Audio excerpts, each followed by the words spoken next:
আল্লাহর রহমতে ছোটখাটো করে কররা করে একটা দাওয়াত পাইছিল। তো হ্যালো গাইজ, আসসালামু আলাইকুম। আমি শুভ, আশা করি আপনারা ভালো আছেন। আল্লাহর দোয়ায় আমিও কিন্তু অনেক ভালো আছি। প্রায় 6 মাস হয়ে গিয়েছে ভাইদের বাসায় যাই না। তো ভাবি ফোন দিয়ে বলতেছে, আয় একটু তোর ভাইয়ের মেয়েকে দেখে যা, কি অবস্থা। দাওয়াতটা পাইতে দেরি, আল্লাহর রহমতে আমরা দুই ভাই গিয়ে পৌঁছাই গেছি। সন্ধ্যার আজানের সময় আমগরে দাওয়াত দিছে, আমরা ইশারার আজান দিতে না দিতে আল্লাহর রহমতে গিয়ে পৌঁছাই গেছি। এত কষ্ট করে দাওয়াত দিব আর আমরা যাইতাম না, এই কাম আমরা করি না ভাই। আর ওই খাটের মধ্যে বসা দেখতেছেন, ওটা হলো আমার ছোট কাজিন। যাওয়া মাত্রই জায়গায় গিয়ে বয়ে পড়ছে, দেখেন আপনার। আমি আমার ছোট কাজিনকে বলি, এইভাবে জায়গায় না বয়ে থেকে আমার কয়টা ছবি তুলন মারা তো দেখি, আর কয়টা ভিডিও কর। আর মনে মনে কই দাওয়াত দিয়ে আনলো, কিছু দিব না নাকি।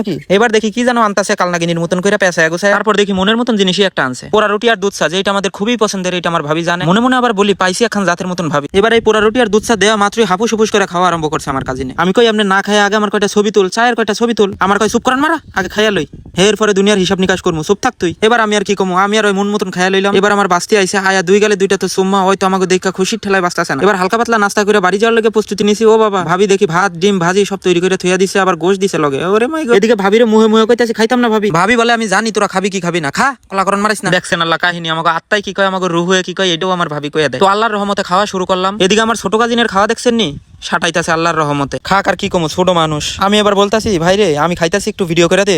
আমার দিকে এমন চোখ ফাতাল্লা করে চাইছে। আমি কই, খা তুই খা মন মতো। এবার খাওয়া দাওয়ার ফাংশন শেষ করে ভাবি গো কাছে বিদায় নিয়ে, ভাইয়ের কাছে বিদায় নিয়ে, সবার কাছে বিদায় নিয়ে এবার রওনা হইছি বাড়ির দিকে। এবার আমার দেহ মন শরীর যদি আল্লাহ ভালো রাখে, আর একটা নতুন ভিডিওতে দেখা হবে। আজকের মতন আল্লাহ হাফেজ।